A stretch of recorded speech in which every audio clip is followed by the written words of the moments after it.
Booth agent அப்படின்றவங்க ஒரு அரசியல் கட்சி அல்லது வேட்பாளர் சார்பாக வாக்குச்சாவடியில நியமிக்கக்கூடிய ஒரு பிரதிநிதி.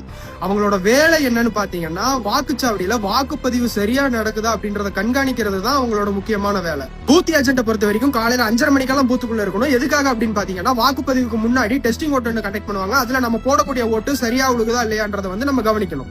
பூத் ஏஜென்ட் பூத்துக்குள்ள போறதுக்கு முன்னாடி ரிட்டர்னிங் ஆபீசர் கொடுத்த ஒரு அப்பாயின்மெண்ட் லெட்டரையும் அவங்களோட ஐடி ப்ரூஃபையும் எடுத்துட்டு போயிட்டு போலிங் ஆபீசர் கிட்ட சைன் பண்ணிட்டு தான் பூத்துக்குள்ள போகணும். பூத் ஏஜென்ட்டோட முக்கியமான வேலை என்னன்னு பாத்தீங்கன்னா, ஓட்டு போட ஒருத்தவங்க வரும்போது அவங்க உண்மையான வாக்காளர்களா இல்லையா அப்படின்றத செக் பண்ணணும். ஒருத்தரோட ஓட்டை வேற ஒருத்தவங்க போட முயற்சி பண்றாங்க அப்படின்னா அந்த இடத்துல அவங்களுக்கு எதிராக எதிர்ப்பு தெரிவிக்கணும்.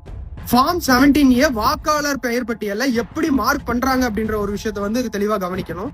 இவிஎம் மிஷின் சரியா ஒர்க் பண்ணுதா இல்லையான்றத கவனிக்கணும். ஒருத்தரோட ஓட்டை வேற ஒருத்தவங்க கள்ள ஓட்டு போட்டாங்க அப்படின்னா ஒரிஜினல் ஓட்டர் வந்தா டெண்டர் ஓட் போடுறதையும் நம்ம கவனிக்கணும். பூத் ஏஜென்ட் என்ன பண்ணக்கூடாது அப்படின்னு கேட்டீங்கன்னா, வாக்காளர்களை இன்ஃபுளுன்ஸ் பண்ணக்கூடாது, சண்டை போடக்கூடாது, பூத்ல மெயினா டிசிப்ளின் மெயின்டைன் பண்ணணும். ரொம்ப ரொம்ப முக்கியமான விஷயம், பூத் ஏஜென்ட் வாக்குப்பதிவு முடிஞ்சதுக்கு அப்புறம் இவிஎம் மிஷின் எல்லாம் உங்க கண்ணு முன்னாடி சீல் பண்ணி லோட் பண்ணதுக்கு அப்புறம் தான் வாக்குச்சாவடியை விட்டு நீங்க வெளியே வரணும். ஒரு தேர்தல் நியாயமான முறையில நடக்கணும் அப்படின்னா அதுக்கு பூத் ஏஜென்ட் அப்படின்றவங்க ரொம்ப ரொம்ப முக்கியமானவங்க. பூத் ஏஜென்ட்னால அவங்களை சார்ந்த கட்சிகளுக்கு அதிக வாக்குகளையும் பெற்று தரக்கூடிய ஒரு வாய்ப்பும் இருக்கு.